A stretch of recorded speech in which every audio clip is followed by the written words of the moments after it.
ओम क्रीं क्रीं क्रीं ह्रीं ह्रीं ह्रीं हुं हुं हुं दक्षिणकालिके क्रीं क्रीं क्रीं ह्रीं ह्रीं ह्रीं हुं हुं स्वाहा। माँ दक्षिणकालिके नमः। प्रसन्न वरदो भव, प्रसन्न वरदो भव, प्रसन्न वरदो भव। सिद्ध साधक परिवार के इस चैनल में आपको स्वागत है।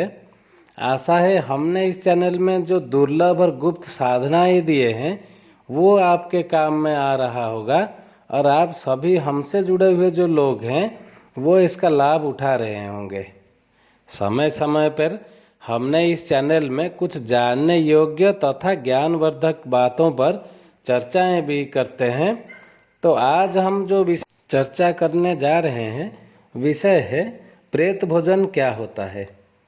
जैसे एक जीवात्मा जब पृथ्वी लोक में आता है उसको अपना इस स्थूल शरीर को पालने के लिए कुछ ना कुछ खाना पड़ता है, ठीक वैसी तरह जब कर्म के अनुसार हम स्वर्ग या नरक के प्राप्ति हमको नहीं होता, हम प्रेत लोक में भटकते रहते हैं। याद रखें, भूतों का कोई लोक नहीं होता। जैसे नर लोक होता है, मानव लोक होता है, उस तरह का प्रेत लोक होता है।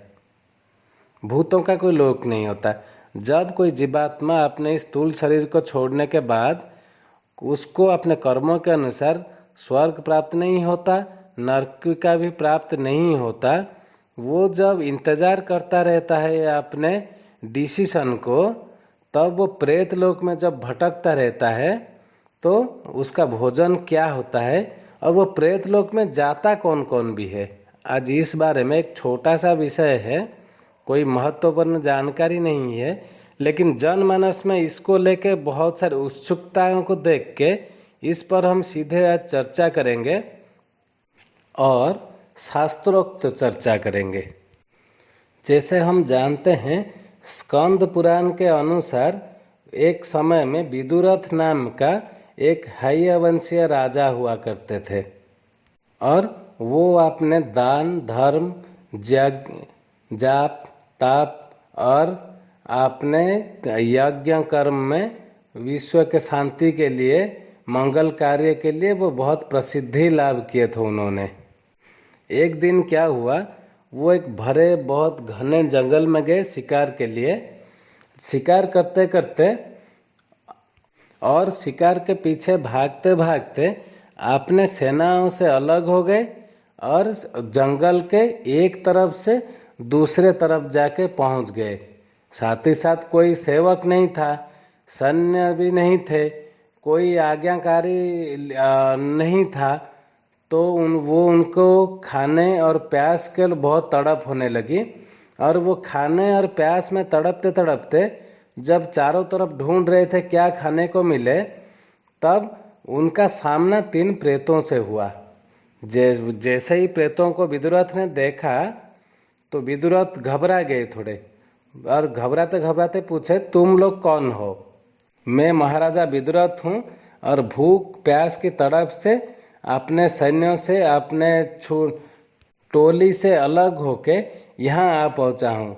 कृपया आप लोग कौन है, अपना परिचय दें।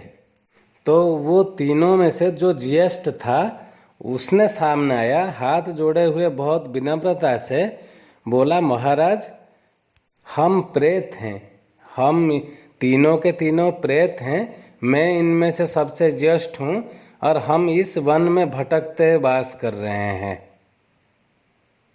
और उन प्रेतों का दुर्दशा और रूप को देखकर महाराजा भी दुखित हो गए और महाराजा फिर उनको पूछने लगे कि आप लोग प्रेत कैसे बने हो। जो सबसे ज्येष्ठ था उसका नाम था मानसाद और उनके बगल में जो था उनका नाम था विदेवत और उनके बगल में जो था उनका नाम था कृतघ्न। ये तीनों प्रेत अपने अपने परिचय देने के बाद मानसाद आगे आया, बोला, महाराज जो चुगली करता है, दूसरों को कष्ट देता है, दूसरों का कष्ट देखकर हंसने लग जाता है और गुरु के सैया पर सोने वाला शिष्य जो होता है और जो हमेशा दूसरे प्राणी के साथ हिंसा का आचरण करता रहता है, साथ ही साथ जो ब्राह्मण होके भी मांस खाता है और पराई स्त्री में आसक्त होता है, दूसरा प्राणी का निंदा सुन के हंसने वाला होता है और जो धन की लालच में अपनी कन्या को नीच और निकृष्ट और वृद्ध से शादी करवा देता है, वो भी हमारे जैसा प्रेत योनि में जरूर आ जाता है। तब विदेवत बोलता है, जो उच्च और पतिव्रता स्त्री को त्याग देता है, जो गुरु स्त्री का धन लेने के वापस करना नहीं है, और जो साधक सन्यासी को धन का दान होते देख उसमें बाधा डालता है, वो भी प्रेत योनि में अवश्य ही आता है, हमारे तरह यहाँ जंगल में भटकता है। तब ये सुन के महाराजा विदुरथ और थोड़ा उत्सुकता के साथ प्रेतों को पूछे, तो आप प्रेत कैसे बने? किस दोष के वजह से आप तीनों प्रेत बने हैं? कृपया मुझे ये ज्ञान दें।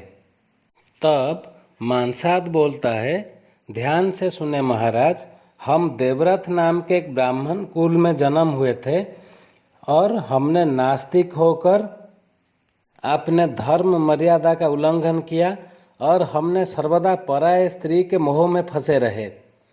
मैंने अपने जिह्वा के लोलुपता के कारण हमेशा मांस का ही भोजन किया और इसीलिए मुझे अपने कर्म के अनुसार मांसाद नाम का प्राप्त हुआ है महाराज। और ये जो मेरे बगल में खड़ा है, उसने देवताओं को प्रसाद दिए बिना ही सर्वदा भोजन ग्रहण किया है अपने जीवन काल में, और हर समय देवताओं का विरोध किया है, मांगलिक कार्यों का विरोध किया है, दान धर्म का विरोध किया है। तो ये देवताओं के विरुद्ध चलने से इसका नाम विदेवत हुआ है इस प्रेत योनि में आने के बाद। और उसके बगल में जो अनुज खड़ा है, उसने अपने जीवन काल में हमेशा धन के लिए सबके साथ कृतज्ञता किया है, सबके साथ चीटिंग किया है और दूसरों के साथ हिंसक आचरण किया है, और उसको कर्मानुसार प्रेत योनि में आने के बाद कृतघ्न नाम प्राप्त हुआ है महाराज। इन तीन प्रेतों का कहानी सुनने के बाद महाराजा का उत्सुकता और थोड़ा बढ़ गया।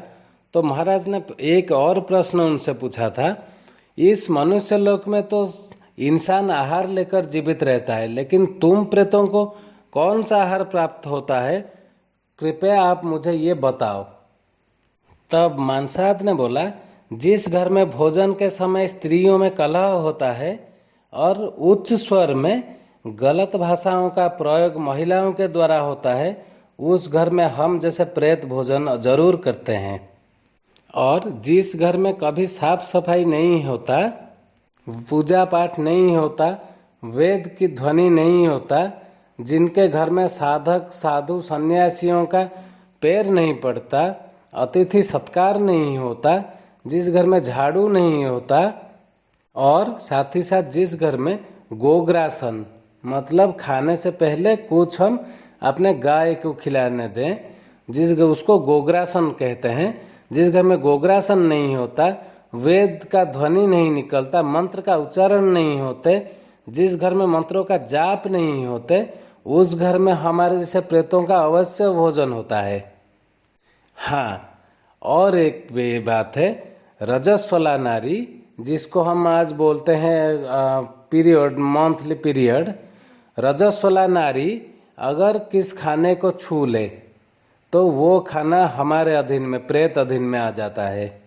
और खाना हम तैयार करते हैं, खाने के लिए बैठने जा रहे थे, कोई खाना को लांघ दिया, मतलब स्टेप आउट कर दिया, खाने के ऊपर में पैर ले गया, तो वो खाना भी प्रेत भोजन में ही जाता है। चाहे वो इंसान खाए, लेकिन भोजन हमको मिलता है। और जिस खाने में बाल निकलता है, वो खाना भी हमारे कब्जे में आ जाता है। और साथ ही साथ जिस खाने में थूक गिरता है, हड्डी गिर जाता है, वो खाना भी प्रेतों के कब्जा में आ जाता है और वो प्रेत भोजन कहलाता है।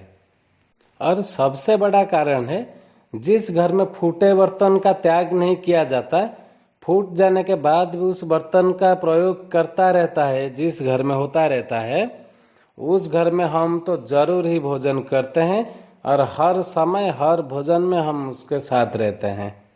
और जिस घर में जो श्राद्ध होता है, पिंडदान होता है, श्राद्ध या पिंडदान दक्षिणा रहित होता है, जिस घर से साधक का पैर डाल के खाली हाथ वापस जाता है, उस घर में भी हमारा ही भोजन का अधिकार रहता है। और इस तरह विधिवत, मानसाद और कृतघ्न तीनों ने अपना बात रखी महाराजा के सामने। और साथ ही साथ हमसे जुड़े हुए लोगों को हम ये बता दें, अगर आप गीता प्रेस का आपको मिलता है स्कंद पुराण, आप गीता प्रेस का स्कंद पुराण लाके नागर खंड का पूर्वार्ध में आप इसको देख सकते हैं, पढ़ सकते हैं। ये इसका वर्णन पूरा एकदम स्पष्ट रूप से किया गया है। तो सिद्ध साधक परिवार से जुड़े हुए सभी लोगों से मेरा अनुरोध है, ऐसा सिचुएशन को अवॉइड करें जहां अपने घर में, जैसे कि आपके घर में प्रेत भोजन नहीं हो पाए, प्रेत भोजन आपके घर में नहीं हो, देव भोजन हो, इसका प्रबंध आप करें। अगर इसके बारे में और कुछ आगे की जानकारी चाहिए या और कुछ आप जानना चाहते हैं तो कमेंट में लिख के ईमेल आईडी दिया हुआ है, ईमेल आईडी में ईमेल करें, आपका मार्गदर्शन जरूर किया जाएगा। बस आज के लिए बस एक छोटा सा ही चर्चा था, आज के लिए इतना ही। ओम क्रीम क्रीम क्रीम ह्रीम ह्रीम ह्रीम हुम हुम हुम दक्षिणकालिके क्रीम क्रीम क्रीम ह्रीम ह्रीम ह्रीम हुम हुम स्वाहा। माँ दक्षिणकालिके नमः। प्रसन्न वरदो भव, प्रसन्न वरदो भव, प्रसन्न वरदो भव।